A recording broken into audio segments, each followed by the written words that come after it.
The courthouse steps were cold beneath my worn sneakers, each crack in the concrete seeming to mirror the fractures in what remained of my life. I sat there for what felt like hours after the judge's gavel had fallen. The manila folder containing my divorce papers clutched against my chest like a shield that had arrived far too late. The afternoon sun cast long shadows across the plaza, and I watched couples walk by, hands intertwined, laughter floating on the autumn breeze, wondering how I'd become so invisible that even my own husband had looked through me for 3 years. Useless. That's what Derek had called me this morning, his voice echoing off the sterile courtroom walls. "You're useless, Emma. You always have been." The word had lodged itself somewhere behind my ribs, a splinter I couldn't extract. I'd stood there in my thrift store dress, the navy one with the small stain I'd tried to hide with a cardigan, and said nothing. What was there to say? That I'd worked 2 jobs to put him through business school? That I'd eaten ramen for dinner so he could have steak? That I'd believed him when he said we were building a future together? The folder crinkled as my grip tightened.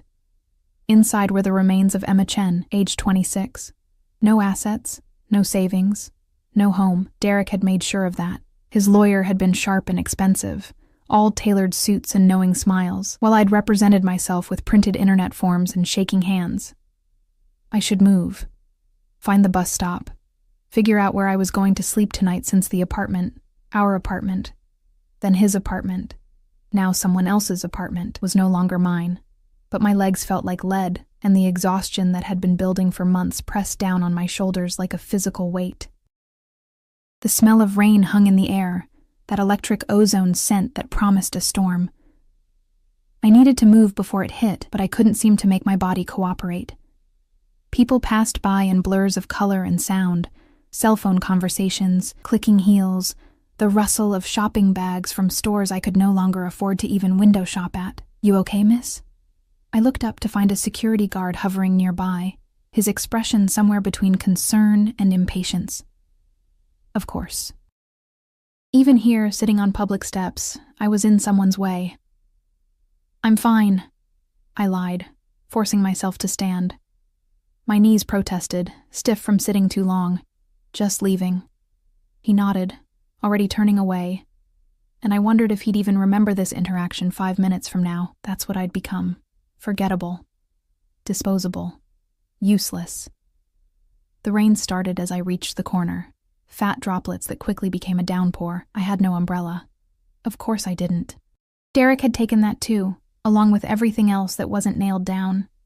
I pulled my cardigan tighter and started walking, not sure where I was going, but knowing I couldn't stand still. The business district rose around me, all glass and steel and money. I didn't belong here. I belonged in the part of town where the streetlights flickered and the bus stop benches had broken slats. But my feet kept moving forward, carrying me past restaurants where the lunch crowd was just emerging, their expensive coats and leather briefcases a stark reminder of everything I'd never have. I should have been watching where I was going. The collision happened so fast I barely registered it. My shoulder connecting with solid muscle, my feet tangling, the sickening sensation of falling. I hit the wet pavement hard, palms scraping against concrete, the divorce papers scattering like wounded birds across the sidewalk. "Shit!" I gasped, scrambling to gather the documents before the rain turned them to pulp. My hands were shaking worse now, she smearing across the white pages from my scraped palms. "No, no, no." "Don't move." The voice came from above me, low and commanding, with an accent I couldn't quite place. European, maybe. Refined. The kind of voice that expected to be obeyed. I froze, one hand still reaching for a paper that was dancing away in the wind.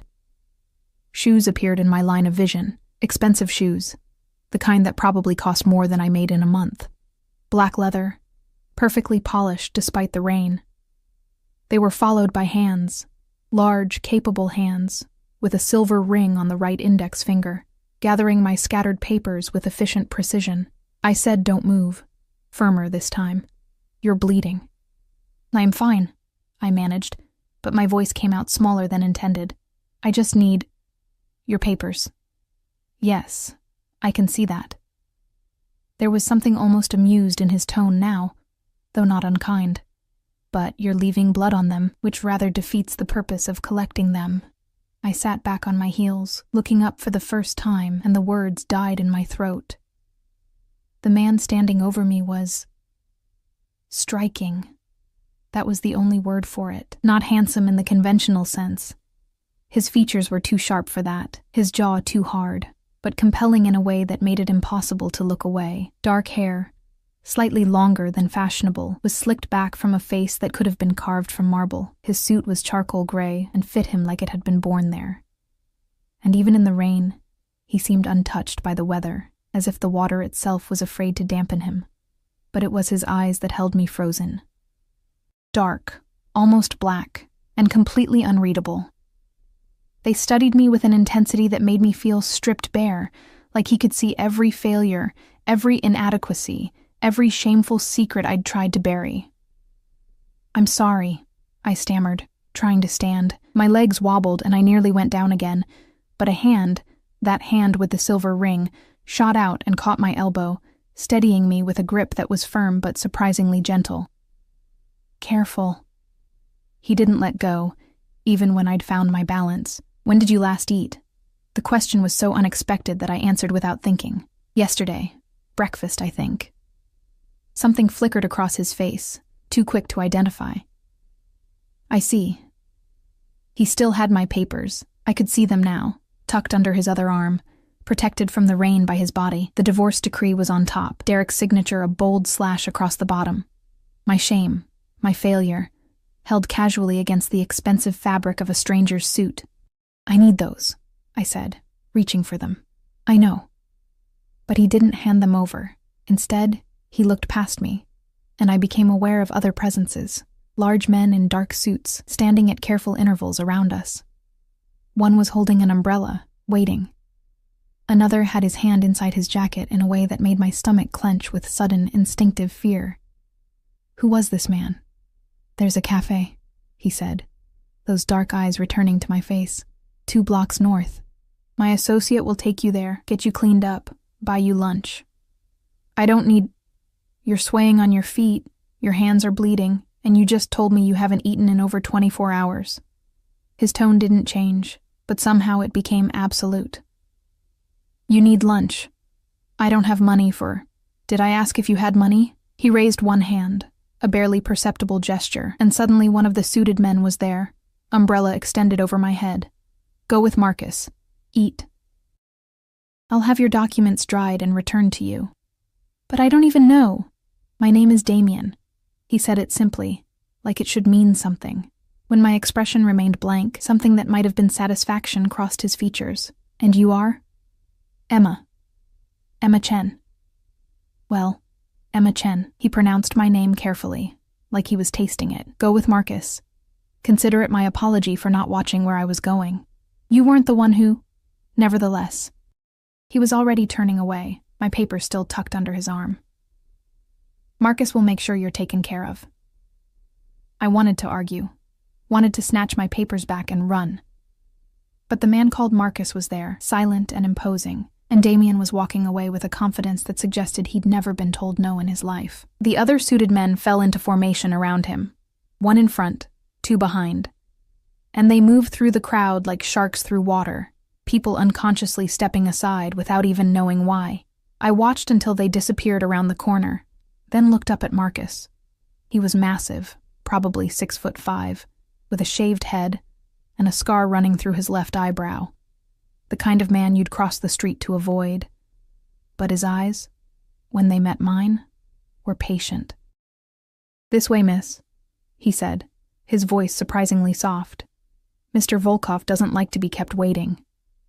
Volkov. The name tickled something in the back of my mind. Some news story I'd half heard while Derek was watching television, but I was too tired, too hungry, too overwhelmed to chase the memory. So I followed Marcus through the rain, the umbrella keeping me dry for the first time in hours, and tried not to think about the fact that I'd just given my name to a stranger who commanded men with guns and collected bleeding women off sidewalks like they were lost pets. The cafe was small and clearly expensive, the kind of place with a single name in cursive on the window and no prices on the menu. Marcus held the door open, and warm air washed over me, carrying the scent of fresh bread and coffee. My stomach cramped with sudden, desperate hunger. "Sit," Marcus instructed, gesturing to a corner booth. "I'll order." He was gone before I could protest, leaving me alone in a space that felt too clean, too refined for someone with scraped palms and a wet cardigan. The few other patrons glanced at me with expressions ranging from curiosity to disdain. I wanted to disappear into the leather seat. Marcus returned with a waitress who set down a pot of tea, a first aid kit, and a knowing smile. "Marcus is our regular," she said warmly. "Any friend of his is welcome here." Regular. This mountain of a man was a regular at an upscale cafe. The disconnect made my head spin. "Clean your hands," Marcus said, sitting across from me with surprising grace for his size. "Food's coming." I did as instructed, hissing as the antiseptic wipes touched broken skin. The scrapes weren't deep, but they stung like betrayal, like everything else today. "Mr. Volkov is very particular about debts," Marcus said suddenly, watching me wrap gauze around my palms. "You'll get your papers back. He keeps his word." "I don't understand what just happened," I admitted quietly. Marcus's expression shifted into something that might have been sympathy. "You had a bad day. Boss saw. Boss helped. That's all you need to understand right now." But it wasn't all. Because men who traveled with armed guards and commanded rooms with their presence didn't help random women on the street. There was always a price, always an angle. The food arrived. Soup, sandwich, salad, more than I could possibly eat, and my hunger overrode my suspicion. I ate mechanically at first, then with increasing desperation, barely tasting anything but unable to stop. When had I become this person, this hungry, desperate creature who accepted charity from dangerous strangers? Marcus said nothing, just sipped his coffee and watched the door with the alertness of a man who'd spent his life expecting trouble. I was halfway through the sandwich when my phone buzzed. Derek's number flashed on the screen, and my stomach turned to ice. "Stop telling people I'm the bad guy. You're embarrassing yourself. No one cares about your sob story." I set the phone face down on the table, hands shaking again. How did he even know? Who had I told? The answer was no one, because I had no one left to tell. "Bad news?" Marcus asked.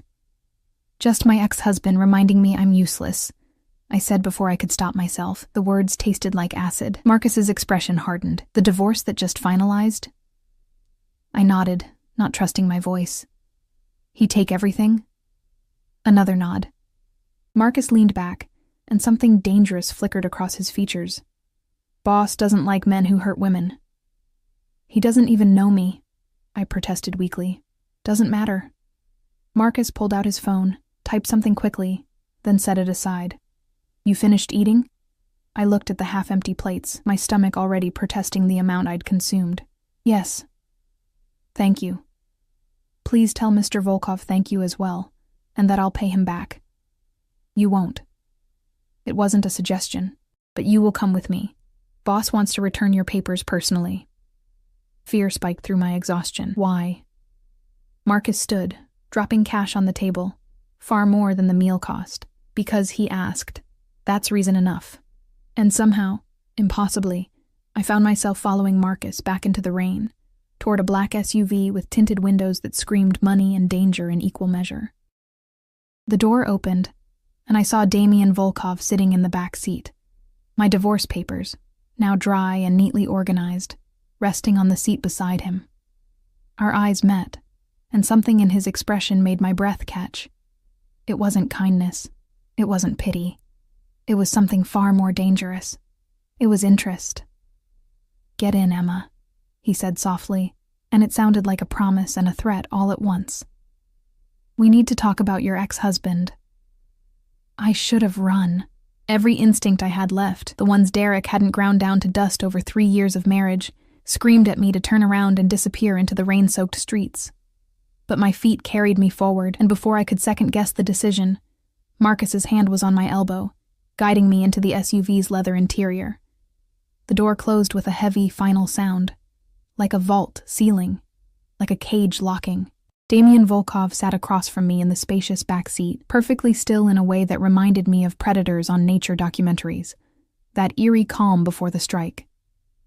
The vehicle smelled of expensive cologne, leather, and something else. Something metallic and dangerous that I couldn't name. "Your papers," he said, lifting the folder. "Everything's in order." I took the liberty of having them placed in protective sleeves. I took them with trembling hands, noting the clear plastic sheets that now preserved each document.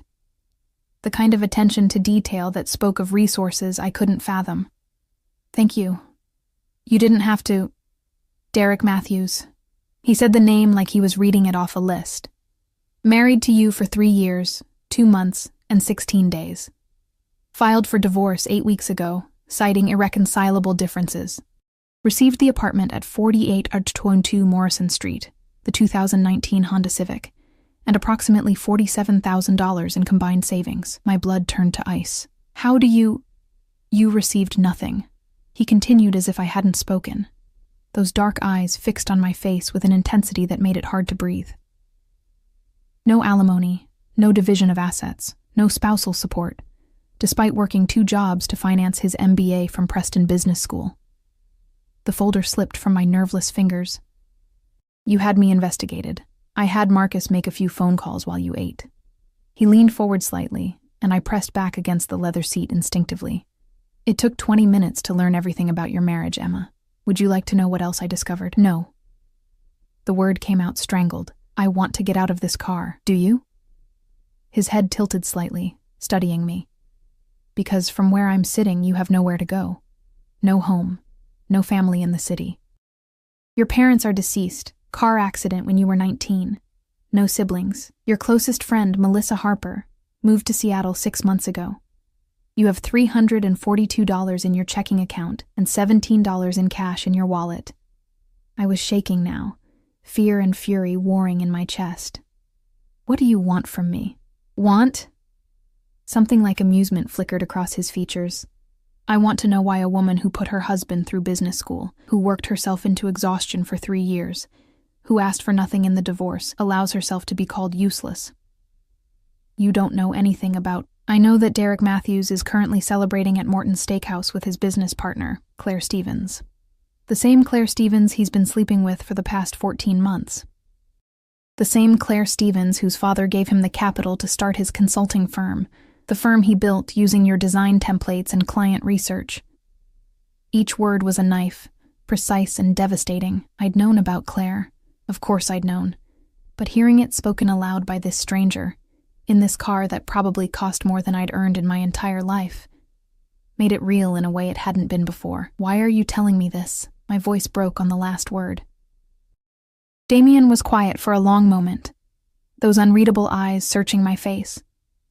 Then he reached into his jacket. I flinched, I couldn't help it, and pulled out a business card. Simple. Elegant. Just a name and a phone number embossed in silver. "Because men like Derek Matthews believe the world owes them everything," he said softly, placing the card on the seat between us. "They take and take and take, and they face no consequences because people like you are too afraid to demand justice." "Justice?" I laughed, the sound bitter and broken. "There is no justice. He won. I lost. That's how the world works." "Is it?" He sat back, and somehow the small increase in distance made the air easier to breathe. "Tell me, Emma, if you could make him feel even a fraction of what he made you feel, the humiliation, the loss, the absolute erasure of your worth, would you?" "It doesn't matter what I want. I can't—" "Answer the question." The command in his voice bypassed my rational mind entirely. "Yes," I whispered. "God help me. Yes." Damien smiled. It was not a comforting expression. "Then call me when you're ready to stop being useless," he said, "and start being dangerous." The door beside me opened, Marcus appearing like a ghost despite his size. The rain had intensified, turning the world beyond the SUV into a gray blur. "Marcus will take you wherever you need to go," Damien continued. "And Emma, keep the card. You're going to need it sooner than you think." I grabbed the folder and stumbled out into the rain, Marcus's umbrella appearing overhead instantly. The door closed behind me, and the SUV pulled away from the curb with a whisper of expensive engineering, leaving me standing on the sidewalk with a business card burning like a brand in my pocket. Marcus drove me to a motel on the edge of downtown, Not the dangerous part of town, but not the safe part either. The kind of place that rented rooms by the week and didn't ask questions. I'd found it online during the divorce proceedings, when it became clear I'd need somewhere cheap to land. The room was small and smelled of cigarette smoke and industrial cleaner, but it was mine. For a week, at least, until my money ran out. Then I'd have to figure out what came next. I sat on the edge of the bed that sagged in the middle, staring at Damian Volkov's business card. The embossing caught the light from the flickering overhead fixture, making the letters seem to move. Just a name. Just a number. But something about it felt like a door I couldn't unopen once I stepped through. My phone buzzed. Another message from Derek. Claire and I are thinking about Bali for the honeymoon. Thanks for the suggestion, by the way. She loved it. Bali. I'd spent months planning that trip for our 5th anniversary, saving every spare dollar. Then Derek had canceled it 2 weeks before we were supposed to leave, claiming work was too busy. Now I knew why. My hands moved before my brain caught up, pulling up my contacts, finding the number I'd just entered. Damian Volkov's name sat there on my screen, innocuous and terrifying. Start being dangerous. What did that even mean? Men like Damian Volkov didn't help people out of kindness. There was always a price, always an angle, and I had nothing to offer. No money, no connections, no value of any kind. Useless. I threw the phone onto the bed and stood up, pacing the small room. My reflection caught in the mirror above the dresser. Pale, hollow-eyed, with scraped palms wrapped in gauze. When had I become this person? This ghost? The old Emma, the one from before Derek, wouldn't have recognized me.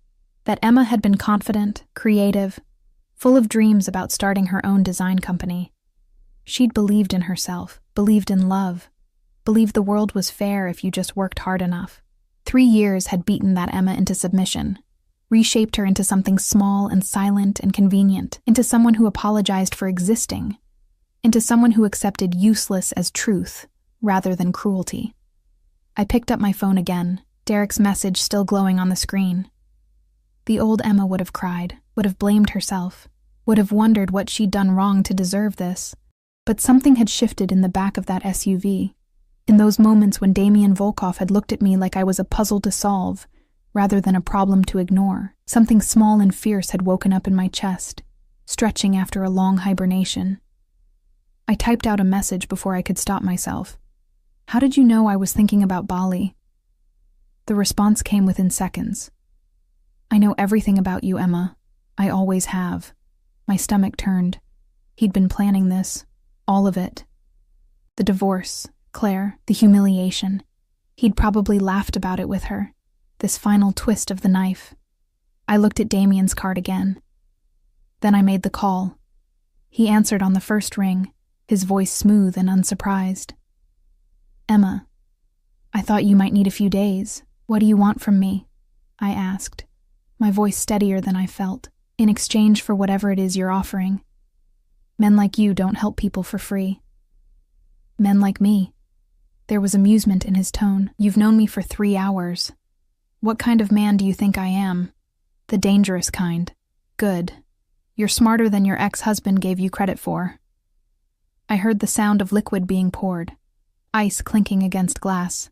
To answer your question, I want nothing from you that you're not willing to give. I don't believe you. I don't care. A pause, a sip. But since you called, I assume you're ready to hear my proposal. My heart hammered against my ribs. I'm listening. Derek Matthews and his partner Claire Stevens are meeting with potential investors tomorrow night, 8 p.m. at the Belmont Hotel's private dining room. They're trying to secure funding for an expansion of their consulting firm, using your work, your designs, your client research as their portfolio. How do you... I stopped myself. Of course he knew. Damian Volkov seemed to know everything. What does this have to do with me? You're going to attend that meeting. I'm not invited. They'd never... You'll be my date. He said it casually, like he was suggesting coffee rather than something that would put me in the same room as my ex-husband and his mistress. I'm one of the potential investors they're courting. They don't know that yet, but they will when you walk in on my arm. The image formed in my mind, Derek's face when he saw me, Claire's shock, the power dynamic completely inverted. For 3 years, I'd been invisible, irrelevant, useless. What would it feel like to be seen? To matter? Why would you do this? I whispered. Because I can. Simple. Absolute. Because men like Derek Matthews are parasites who destroy everything they touch, and I enjoy watching parasites squirm. And because you asked me to make him feel what he made you feel. I didn't ask. You said yes when I offered you the chance to be dangerous. That was asking. Another sip, the sound intimate despite the phone between us. Tomorrow night, Emma. Wear something that makes you feel powerful. Marcus will collect you at 7. I don't have anything that... You will. Check your door in 20 minutes. The line went dead before I could respond. I sat there, staring at my phone, trying to understand what I'd just agreed to. My hands were shaking again, but this time it wasn't from fear or exhaustion. It was something else, something that felt dangerously close to hope. Exactly 20 minutes later, a knock sounded at my door. I opened it to find Marcus holding 3 garment bags and a shoebox, his expression carefully neutral. Mr. Volkov thought you might need these, he said, handing them over. The stylist will be here at 4 tomorrow to do your hair and makeup. Marcus, I can't accept. You can and you will. He met my eyes, and for the first time I saw something beyond professional courtesy. Boss doesn't offer things he doesn't mean, and he doesn't help people who won't help themselves. So help yourself, Miss Chen. Wear the dresses. Let the stylist make you beautiful. Walk into that meeting like you own the room. But I don't own anything, I said, the words slipping out before I could stop them. I'm nobody. Marcus smiled, and it transformed his scarred face into something almost gentle. Tomorrow night, you're going to be Damien Volkov's date. In this city, there's nothing more somebody than that. He left before I could ask what he meant, disappearing down the motel's outdoor corridor with the kind of efficiency that suggested he'd done this before, delivered mysterious packages, changed women's lives with a knock and a smile. I carried the garment bags inside and laid them on the bed, my hands hovering over the zippers. Part of me wanted to refuse this, all of this, to maintain some shred of dignity by rejecting Damien Volkov's help. But dignity hadn't kept me warm or fed. Dignity hadn't stopped Derek from destroying me. And dignity certainly wasn't going to put me in that room tomorrow night, watching my ex-husband realize I wasn't as useless as he'd claimed. I unzipped the first bag. The dress inside was midnight blue, silk that seemed to absorb light rather than reflect it. Simple, elegant, devastating. The kind of dress that whispered wealth and confidence and power. The second bag held a black option, equally stunning. The third, a deep emerald green that made my breath catch. The shoebox contained heels I'd never have been able to walk in a week ago. But tomorrow night, I'd learn. I held the blue dress up to my body, studying my reflection in the mirror. The woman looking back at me was still pale, still hollow-eyed, still marked by Derek's cruelty. But for the first time in 3 years, she looked like she might be capable of fighting back. My phone buzzed one more time. Not Derek this time. Damien. Sleep well, Emma. Tomorrow we make him remember your name. I should have been terrified, should have seen the manipulation, the control, the dangerous game I was being pulled into. Instead, I smiled at my reflection and felt something dark and hungry unfurl in my chest. Useless? We'd see about that. The stylist arrived at exactly 4 p.m., a whirlwind of efficiency named Anastasia, who took one look at me and declared, "We have work to do, but good bones. Always easier with good bones." I wasn't sure if I should be flattered or insulted.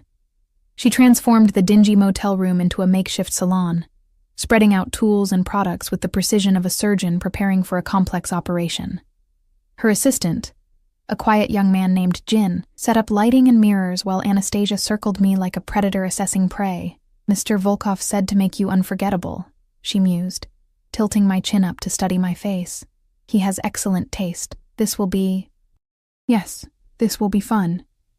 "How long have you worked for him?" I asked, trying to understand the man who'd upended my life in a matter of hours. Anastasia's hands paused in my hair for just a fraction of a second. "I work for many clients. Mr. Volkov is simply one who pays very well and knows exactly what he wants." It wasn't really an answer, but her tone suggested I wouldn't get a better one. The next 3 hours were a blur of washing, cutting, styling, plucking, buffing, and painting. Anastasia worked with the focused intensity of an artist, barely speaking, except to give me instructions. Tilt your head, close your eyes, don't move. Jin assisted with the same quiet efficiency, anticipating her needs before she voiced them. I tried not to think about what this was costing. Tried not to calculate the price tag of transformation. Damien had said he wanted nothing from me I wasn't willing to give, but debts had a way of coming due when you least expected them. "Stop," Anastasia commanded, meeting my eyes in the mirror. "Stop thinking. I can see it on your face, all those worried little thoughts. Tonight, you are not a woman who worries. Tonight, you are a woman who conquers." "I don't know how to be that woman," I admitted quietly. She smiled, something almost kind in her expression. "You will. The dress will help. It always does." By 7 p.m. I was ready, or as ready as I'd ever be. The woman in the mirror was a stranger. My hair, usually pulled back in a careless ponytail, now fell in glossy waves around my shoulders. The chestnut color deepened to something rich and multidimensional. My eyes, lined with expert precision, looked larger and more mysterious. My lips were painted a deep rose that made my pale skin seem luminous rather than washed out. And the dress. God, the dress. I'd chosen the midnight blue, and it fit like it had been made for my body specifically. It hugged my curves I'd forgotten I had after years of baggy clothes and self-consciousness, and fell to just above my knee, sophisticated and sexy without being obvious. The neckline was high, almost modest, but the back was virtually non-existent, exposing skin I'd kept hidden for so long, I'd forgotten it could be beautiful. "Perfect," Anastasia declared, clasping her hands together. "He will not be able to look away." I assumed she meant Derek, but something in her smile suggested she might be talking about someone else entirely. A knock sounded at the door at precisely 7 p.m. Marcus, of course, holding an umbrella despite the fact that the rain had finally stopped. His eyes widened fractionally when he saw me. The most emotion I'd seen from him yet. "Miss Chen," he said formally. "You look stunning." "I look terrified," I corrected, grabbing the small clutch Anastasia had provided. "That too." He offered his arm. "But Mr. Volkov says fear and power often walk hand in hand. You just have to decide which one leads." The SUV was waiting, sleek and imposing in the motel's cracked parking lot. But this time, when Marcus opened the door, Damien wasn't inside. "He'll meet you at the hotel," Marcus explained, seeing my confusion. "Wants to make an entrance." Of course he did. Men like Damien Volkov didn't simply arrive, they orchestrated. The drive to the Belmont Hotel took 20 minutes through evening traffic. I spent it trying to breathe normally, trying to remember why I'd agreed to this insanity. Every time my courage wavered, I pulled out my phone and read Derek's messages. The casual cruelty, the dismissiveness, the way he'd erased 3 years of my life like they meant nothing, useless. My hands clenched into fists, careful not to damage Anastasia's manicure. The Belmont rose before us, all glass and gold and old money. Valets rushed forward as we pulled up to the entrance, but Marcus waved them off, coming around to open my door himself. "Remember," he said quietly, offering his hand to help me out. "You belong here. Act like it." I stepped onto the red carpet, because of course there was a red carpet, and felt 100 eyes turn my way. The doorman, the valets, the guests coming and going, all of them looking, assessing, wondering who I was. For 3 years I'd been invisible. Now I was blinding. Marcus guided me through the lobby, his hand light on my elbow but his presence absolute. People moved out of our way instinctively, responding to something in his bearing that screamed danger and authority. We bypassed the main elevators, heading instead to a private one at the back of the lobby. "VIP access," Marcus explained, pressing his thumb to a scanner. "Mr. Volkov owns a significant share of this hotel. Of course he did." The elevator rose silently, and my stomach rose with it. In a few minutes, I'd be face to face with Derek, with Claire, with all the investors who were about to fund a business built on my stolen work. What was I doing? This wasn't me.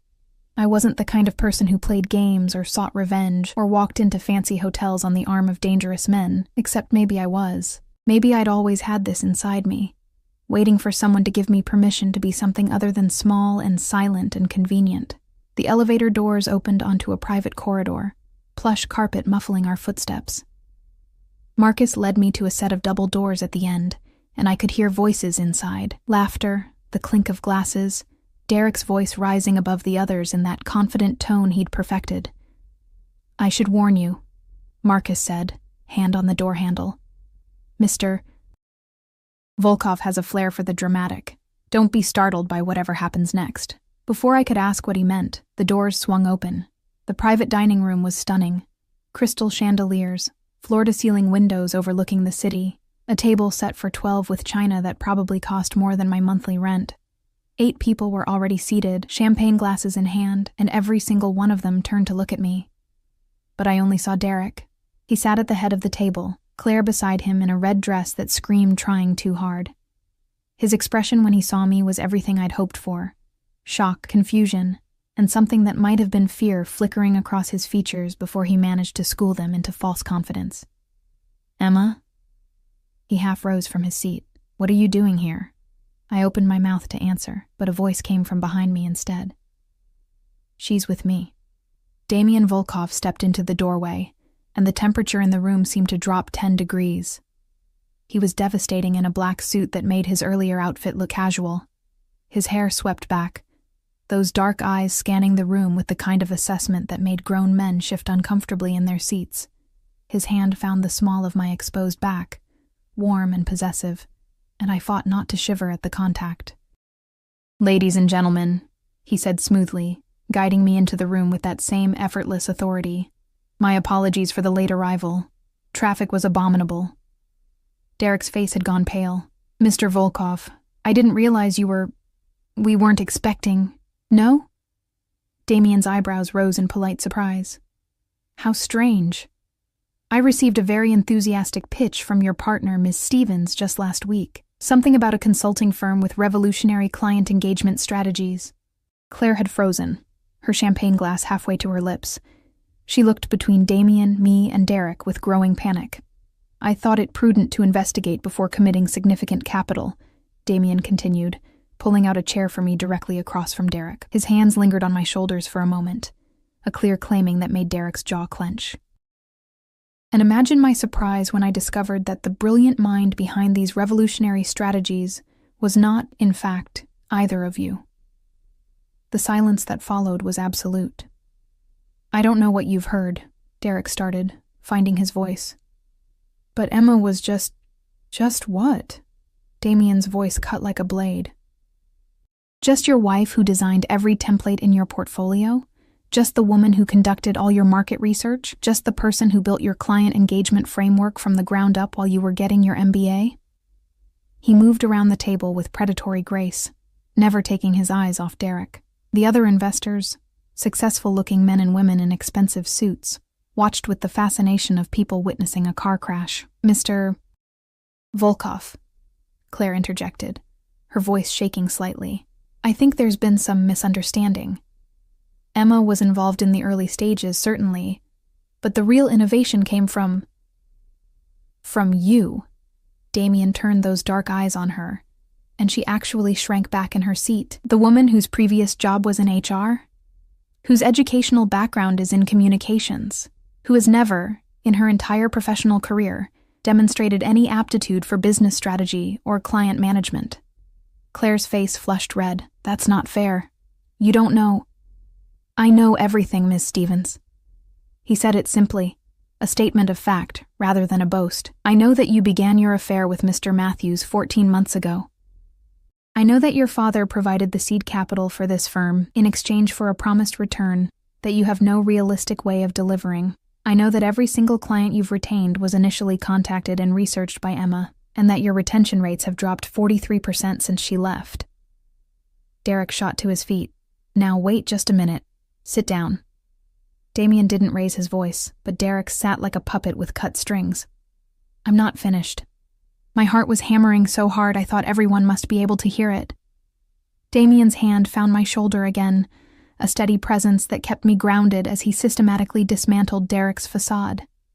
"I came here tonight to evaluate an investment opportunity," Damien continued, addressing the entire table now. "What I found instead was theft, fraud, and two people so delusional they believed they could build an empire on someone else's foundation without consequence."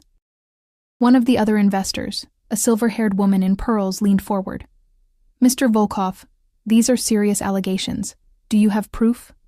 "I have 3 years of Emma's emails, file metadata showing creation dates and authors, client testimonials crediting her specifically, and testimony from 4 former colleagues willing to verify her contributions." He smiled, and it was terrifying. "I also have an excellent legal team who would be delighted to pursue both civil and criminal charges for intellectual property theft." Derek's face had gone from pale to gray. "You can't.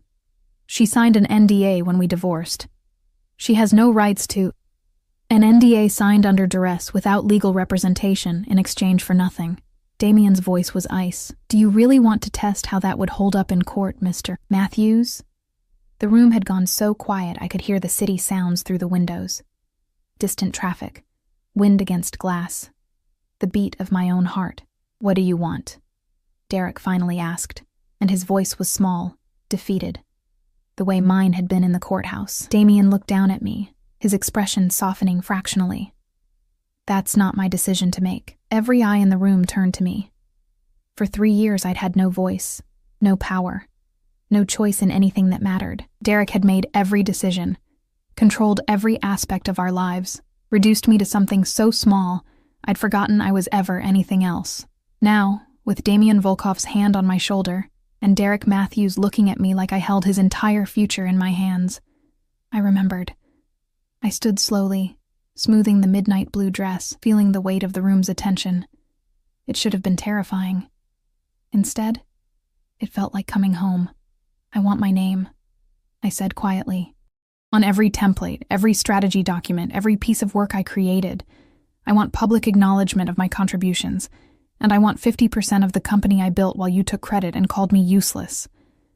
Derek's mouth fell open. 50%? That's insane. I'll never— "Then I'll see you in court," I said. And my voice didn't shake at all. "And when I'm done, you won't have 50% or even 5%. You'll have nothing but legal fees and a reputation as the man who stole from his wife." Claire grabbed Derek's arm, whispering urgently in his ear. The other investors were already standing, gathering their things, clearly wanting no part of this disaster. Damien pulled out his phone, typed something quickly, then showed Derek the screen. "My lawyers have already drafted the paperwork. You have until midnight tonight to sign. After that, the offer expires, and Emma pursues full ownership plus damages." "This is blackmail," Derek spat. "This is justice," Damien corrected. "Something you should have considered before you decided to destroy a good woman for your own gain." I watched Derek's face cycle through emotions. Rage, disbelief, calculation, and finally, defeat. He knew he was beaten, knew that whatever power he'd held over me was gone, burned away in the light of Damien Volkov's intervention. "Fine," he said finally, the word like glass in his throat. "I'll sign." "Excellent." Damien's hand moved from my shoulder to the small of my back again, guiding me toward the door. "Marcus will deliver the contracts within the hour. I suggest you read them carefully before signing. Emma's lawyers will be very thorough in ensuring you honor every clause." We were almost to the door when Derek called out, his voice cracking. "Emma, wait."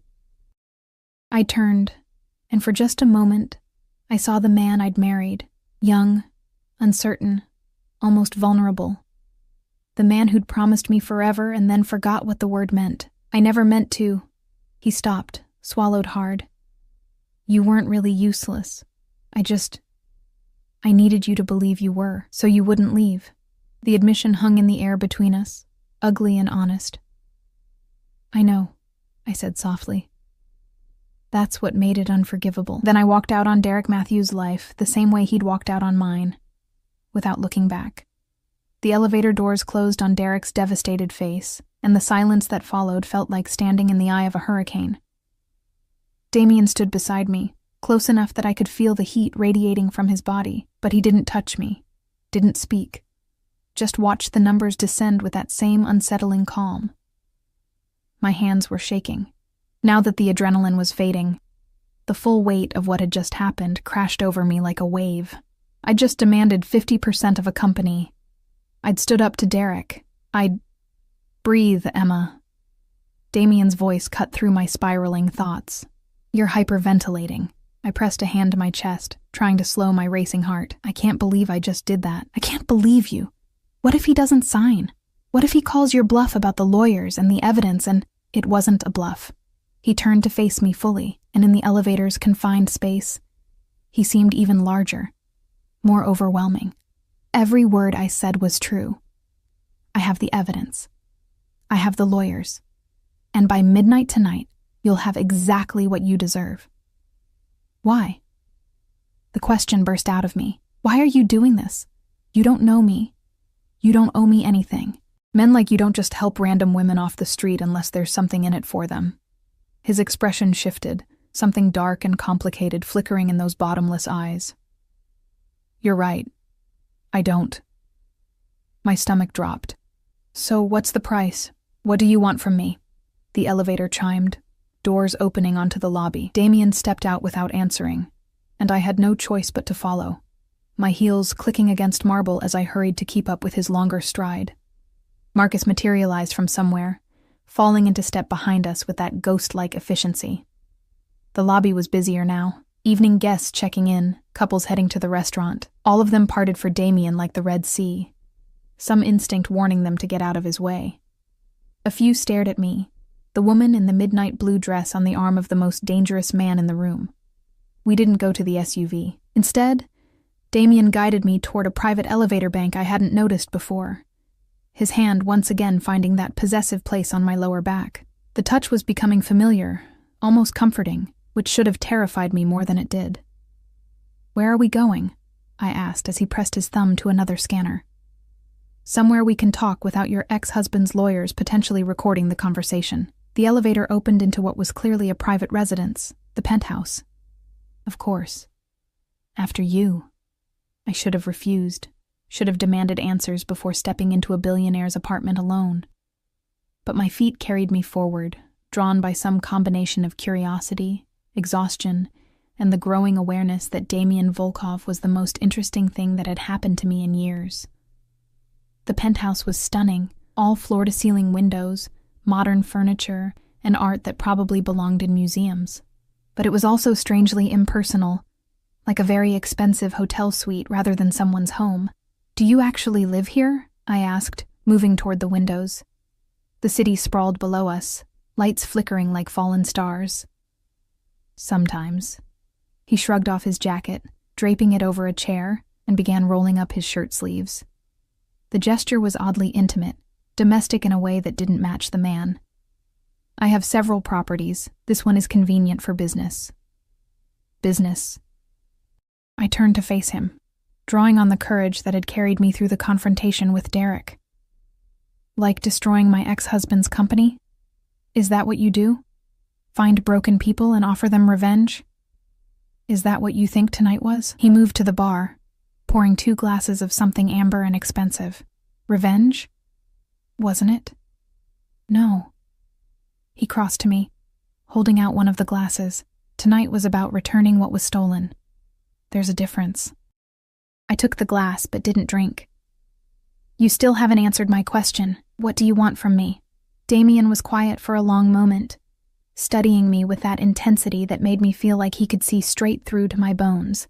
Then he smiled, and it was nothing like the terrifying expression he'd worn in the dining room. This smile was almost gentle. Honestly, I don't know yet. That's not an answer. It's the only one I have. He moved past me to the windows, looking out at his city. When I saw you fall on that sidewalk today, covered in rain and blood and divorce papers, do you know what I thought? That I was pathetic? That you were wasted. He glanced back at me, and something in his expression made my breath catch. Beautiful, intelligent, clearly capable, and completely convinced you were worthless. It made me angry. Why would that make you angry? You didn't know me. Because I know men like Derek Matthews. His voice hardened. Men who take and break and discard, who build themselves up by tearing others down. My father was one of them. He spent 30 years destroying my mother, piece by piece, until there was nothing left but a shell who couldn't even remember she'd once been extraordinary. The admission hung between us, raw and unexpected. For the first time since I'd met him, Damian Volkov looked almost human, almost vulnerable. "I'm sorry," I said quietly. "Don't be." He turned back to the window. "She's free now. He's dead, and she's rebuilding herself into someone remarkable. But it took decades, Emma. Decades of her life wasted on a man who didn't deserve to breathe the same air. So you're saving me from that fate? Is that it? I'm giving you the tools to save yourself." He finished his drink in one swallow. "What you do with them is entirely up to you." I stared at his reflection in the glass, trying to reconcile the man who'd systematically dismantled Derek's life with the man who'd just shared something painful and personal. "Who are you, Damian Volkov?" "Really? That's a complicated question. I've got time." He laughed, the sound surprising and genuine. "Do you? Because Marcus tells me you're staying in a motel that charges by the week and you have approximately enough money to last another 4 days." The reminder of my situation landed like a punch.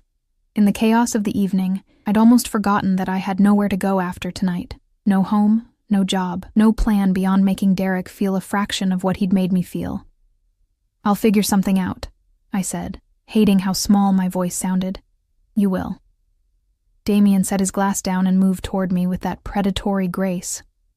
"But first, you're going to hear my proposal. I thought you said you didn't know what you wanted from me." I lied.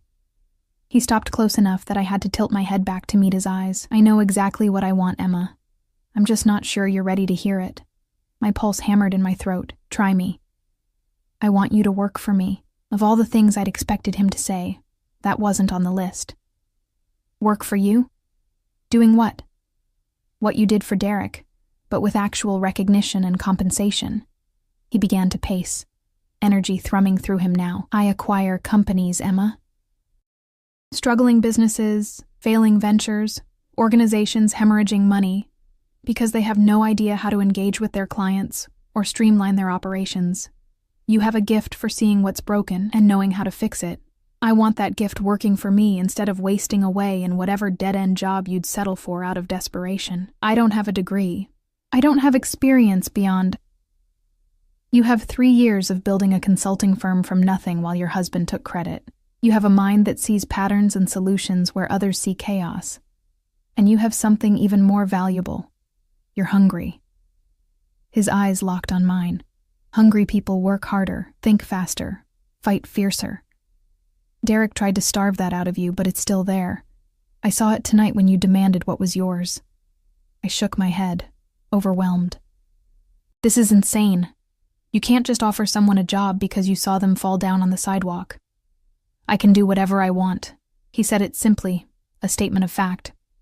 That's what power means, Emma. The freedom to make decisions that others would call crazy and make them work anyway.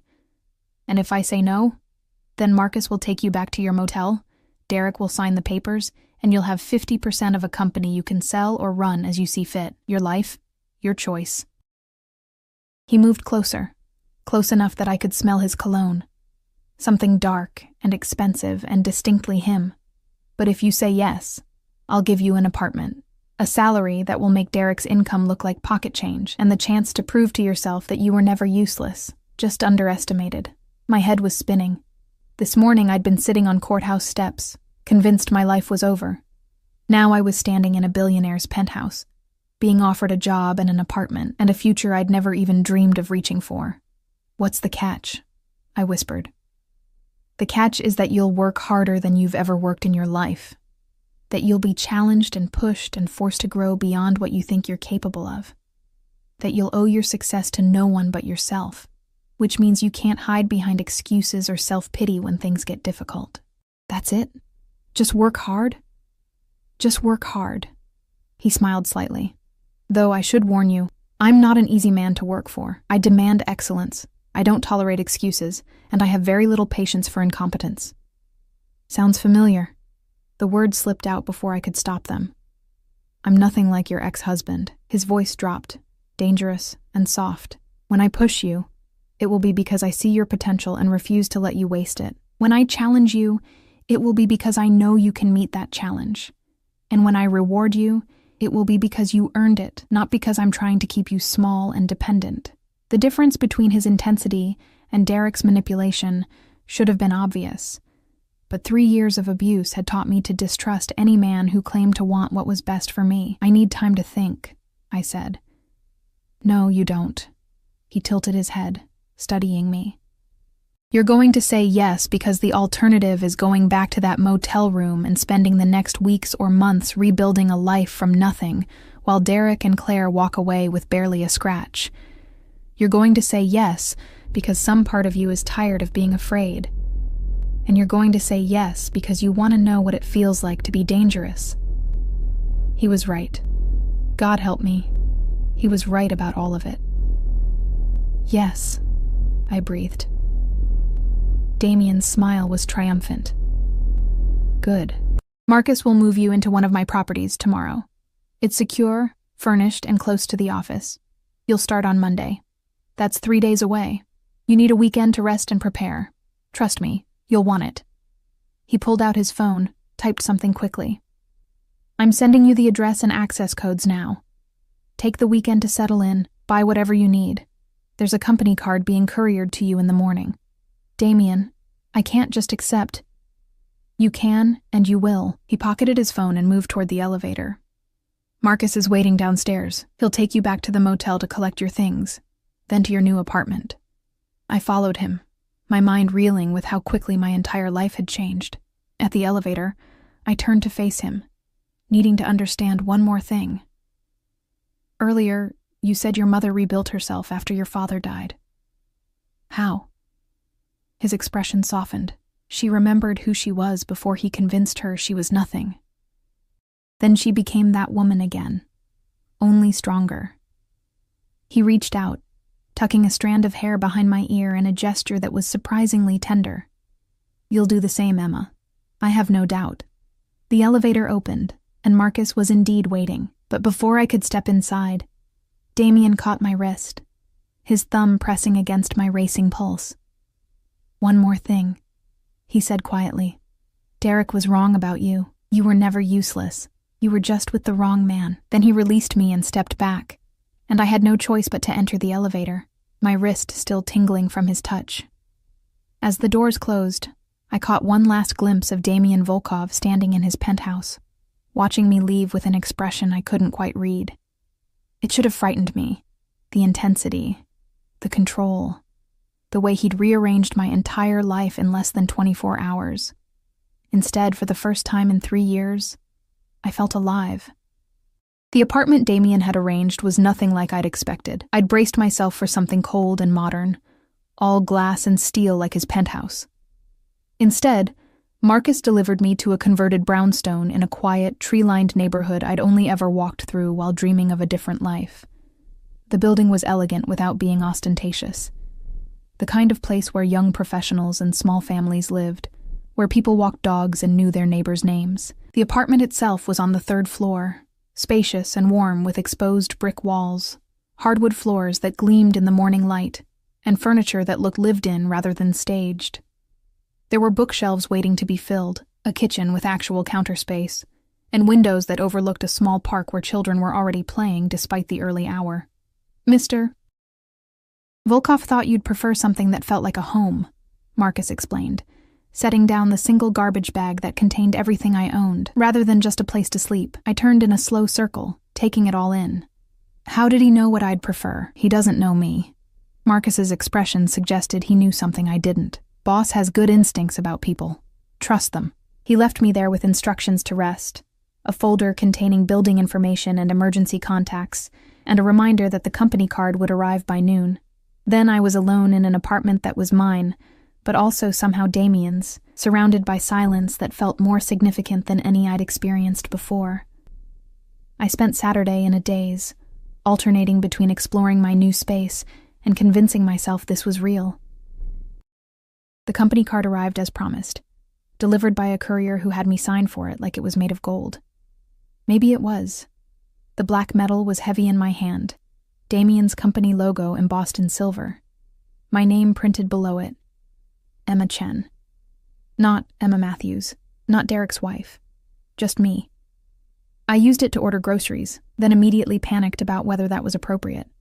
But Damien had said to buy whatever I needed. And I needed food. The delivery arrived within an hour, more than I'd ordered, with a note. Marcus says you don't eat enough. Fix that. DV. Despite everything, I smiled. Sunday, I forced myself to go shopping for work clothes. The boutiques in my new neighborhood were far nicer than anywhere I'd shopped in years, and I felt like an imposter trying on blazers and pencil skirts and blouses that actually fit properly. But every time doubt crept in, I remembered the look on Derek's face when I'd demanded 50% of the company, the way he'd shrunk in his seat when Damien had systematically destroyed his credibility. I bought the clothes. That evening, my phone rang. An unknown number, but somehow I knew who it would be before I answered. Emma. Damien's voice was rougher than usual, like he'd been talking for hours. How's the apartment? It's perfect, I admitted, curling up on the couch that still smelled faintly of cedar and newness. Too perfect. I keep waiting for someone to tell me there's been a mistake. No mistake. A pause. The sound of papers rustling. Derek signed the contracts. As of midnight last night, you own 50% of Matthews and Stevens Consulting. My breath caught. He actually did it. Did you doubt he would? I doubted everything about the last 48 hours was real. It's real. Something shifted in his tone, became more intimate. How do you feel? Terrified. Powerful. Guilty. Angry. I laughed shakily, like I'm standing on the edge of a cliff and I'm not sure if I'm about to fly or fall. Then jump, Emma, I'll catch you. The promise in those words made my chest tight. You don't even know if I can do this job. What if I'm terrible at it? What if I fail? Then you'll fail, learn from it, and try again. He said it so simply, like failure was just another step in a process, rather than the end of the world. But you won't fail. You're too stubborn for that. You've known me for 2 days. How can you possibly? I've spent 48 hours watching you. That's more than enough time to see who you really are when you're not being crushed under someone else's expectations. Papers rustled again. Get some sleep, Emma. Tomorrow is going to be intense. Damien? I stopped him before he could hang up. Thank you. For everything. Thank me by proving me right about you.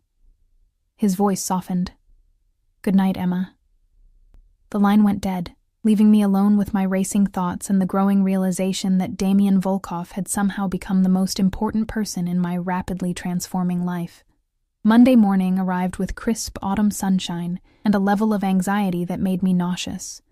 I dressed carefully in one of my new outfits, a charcoal gray suit that made me look competent and professional, and spent 20 minutes on my hair and makeup, trying to recreate what Anastasia had achieved. The result wasn't perfect, but it was me. A better version, maybe, or just a version that had permission to be visible. Marcus arrived at exactly 8:30, his approval evident in the slight nod he gave when I answered the door. Ready? He asked. Not even a little bit. He smiled, the scar through his eyebrow crinkling. Good.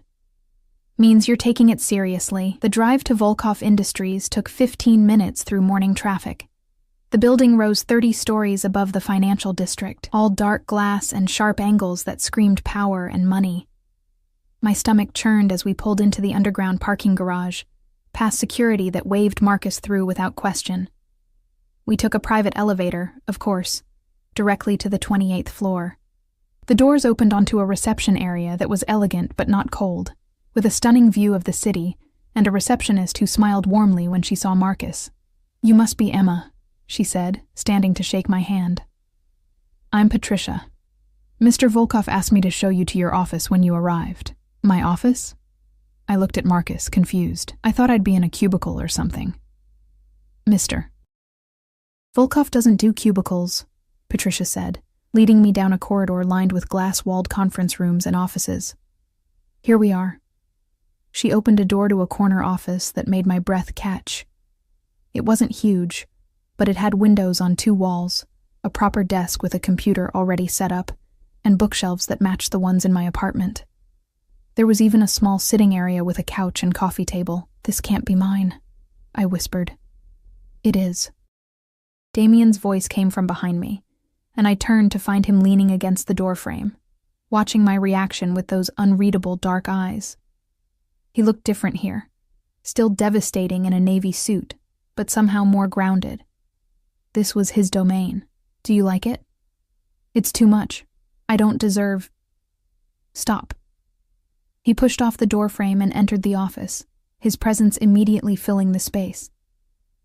That word, deserve, I don't want to hear it from you again. You've earned this, Emma. By surviving 3 years with Derek Matthews without losing yourself completely, by finding the courage to demand what was yours, by saying yes when I offered you a chance to be more than anyone told you that you could be. Patricia had discreetly disappeared, closing the door behind her.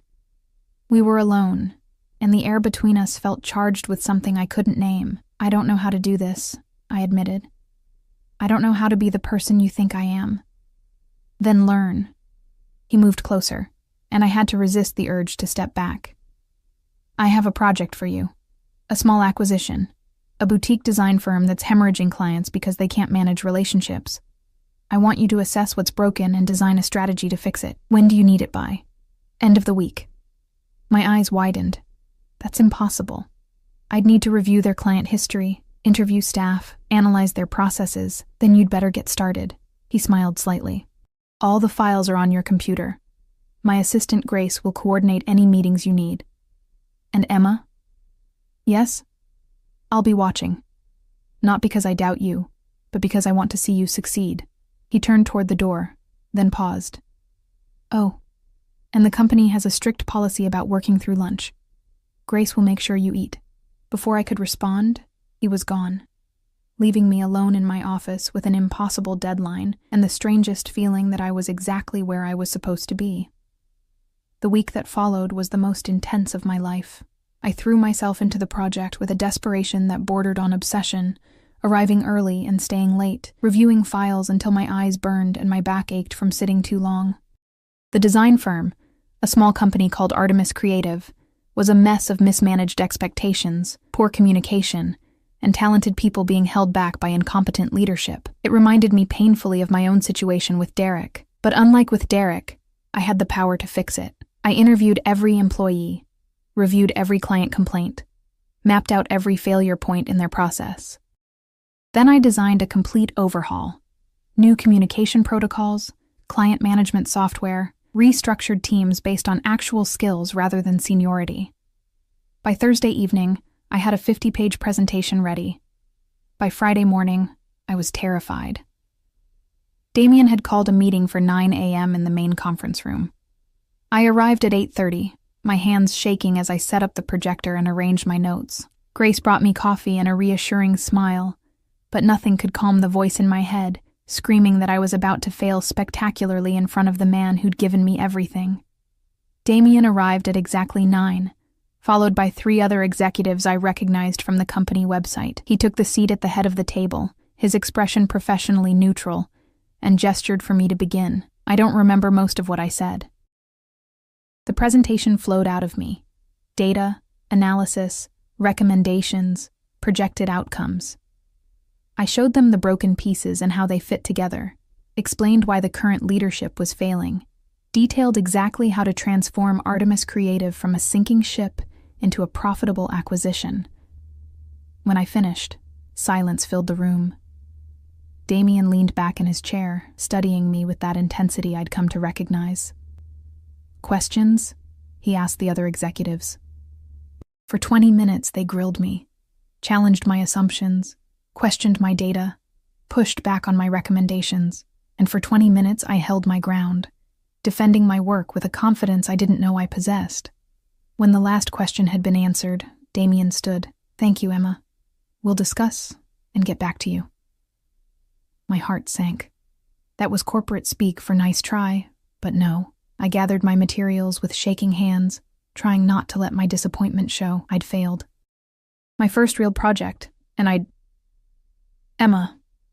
Damien's voice stopped me at the door. A moment. The other executives filed out, leaving us alone. I braced myself for the letdown, the kind words before the inevitable firing. Instead, Damien smiled. Really smiled, with genuine warmth that transformed his entire face. That was extraordinary, he said quietly. You just convinced 3 of the most skeptical people in this industry that a complete unknown has better instincts than leaders with decades of experience. But you said you'd discuss and get back to me, because I need them to think they had input in the decision. But make no mistake, Emma, we're acquiring Artemis Creative, and you're going to oversee the entire restructuring. He moved closer, and my breath caught. You did exactly what I knew you could do. You saw what was broken and knew how to fix it. That's not a skill that can be taught, it's a gift. Tears pricked my eyes, sudden and unexpected. I was so scared I'd disappoint you. You couldn't. He reached out, his thumb catching a tear that had escaped. Do you know why? I shook my head, not trusting my voice. Because you care too much about doing things right, about proving yourself, about being worthy of the chances you've been given. His hand lingered on my cheek, warm and solid and real. Derek tried to convince you that caring made you weak, but it's your greatest strength, Emma. Never forget that. Something shifted between us in that moment. The air felt heavier, charged with possibility and danger in equal measure. Damien's eyes darkened, his gaze dropping to my lips, and I realized with sudden clarity that this man, this powerful, dangerous, impossible man, wanted me. Not as an employee. Not as a project or a charity case, as a woman. The recognition should have terrified me, should have sent me running back to the safety of low expectations and invisible existence. Instead, I found myself leaning into his touch, my heart hammering with something that felt dangerously close to hope. Damien, I whispered. I know. His voice was rough, strained. This complicates things. You work for me. There are rules, policies, expectations about professional boundaries. I don't care about rules. The words surprised us both. He laughed, the sound low and intimate. No, I don't suppose you do. Not anymore. His hand dropped from my face, and I immediately missed the contact. But I care about you, Emma, about your career, your future, your ability to build something that's entirely yours without anyone questioning whether you earned it. What are you saying? I'm saying that I want you. More than I've wanted anything in years. But I won't touch you, won't cross that line, until you're established enough in your own right that no one can claim your success came from my bed rather than your talent. He stepped back, putting physical distance between us that felt like a chasm. Can you understand that? I could. Of course I could. After 3 years of being reduced to Derek's accessory, the idea of building a reputation that was entirely mine was intoxicating. But it was also frustrating, because the connection I felt with Damien was undeniable, electric, and growing stronger every day. How long? I asked. 6 months. Maybe a year. Long enough that when I finally make you mine, no one will question that you earned everything you have. His eyes held mine, burning with intensity and promise. Can you wait that long, Emma? Every logical part of my brain screamed that this was insane, that I barely knew this man, that he was my boss, that the power dynamic was all wrong, that I should run as far and as fast as possible, but I'd spent 3 years being logical, being careful, being everything Derek wanted me to be, and it had destroyed me. Maybe it was time to be a little bit reckless. I can wait, I said, if you can. Damien's smile was devastating. Then we have an understanding. You build your empire, I'll build mine. And when the time is right, I finished, we'll see what happens. He nodded once, then turned toward the door. But before he left, he looked back at me, and the hunger in his expression made my knees weak. For what it's worth, Emma Chen, he said softly, you were never useless. You were always extraordinary. You just needed someone to see it. Then he was gone, leaving me alone in the conference room with my racing heart and the growing certainty that Damien Volkov hadn't just given me a job. He'd given me back myself. 18 months later, the boardroom was packed with investors, journalists, and industry leaders, all waiting to hear about Volkov Industries' latest acquisition. I stood at the front of the room in a custom suit that cost more than my old apartment, my presentation displayed on screens behind me, and felt nothing but calm confidence. In the 1.5 years since that first project, I'd overseen 17 acquisitions, transformed 12 failing companies into profitable ventures, and built a reputation as one of the most innovative strategists in the industry. My name was in business journals. My insights were quoted in articles. And most importantly, I'd done it all on my own merit, with Damien watching from a careful distance as I became everything he'd known I could be. The presentation went flawlessly. When I finished, the room erupted in applause, and I caught Damien's eye from where he sat in the back row. He smiled, that private smile that was just for me, and nodded once, the signal we'd been waiting for. After the meeting, I found him on the rooftop terrace of the Volkov building, looking out at the city we'd conquered together. He turned when he heard my heels on the stone, and something in his expression made my breath catch. 18 months, he said quietly. Give or take a few days. You've been counting? Every single day. He closed the distance between us in 3 strides, his hands framing my face with a gentleness that contrasted sharply with the hunger in his eyes. You've become everything I knew you would be, Emma. You're brilliant, powerful, respected in your own right. No one will ever question that you earned your success. And now? I asked, my heart hammering. Now I'm done waiting. He kissed me, and it was everything I'd imagined during those long months of careful distance. Passionate, possessive, claiming me in a way that should have been terrifying, but instead felt like coming home. When we finally broke apart, both of us breathing hard, he pressed his forehead to mine. I love you, he said simply. I've loved you since I saw you fall on that sidewalk, covered in rain and blood and determination not to stay broken. Will you let me spend the rest of my life reminding you that you were never useless, that you were always extraordinary? Tears streamed down my face, but they were happy tears, healing tears. Yes, I whispered. Yes to all of it. He kissed me again, and in that moment, I finally understood what Damien had given me.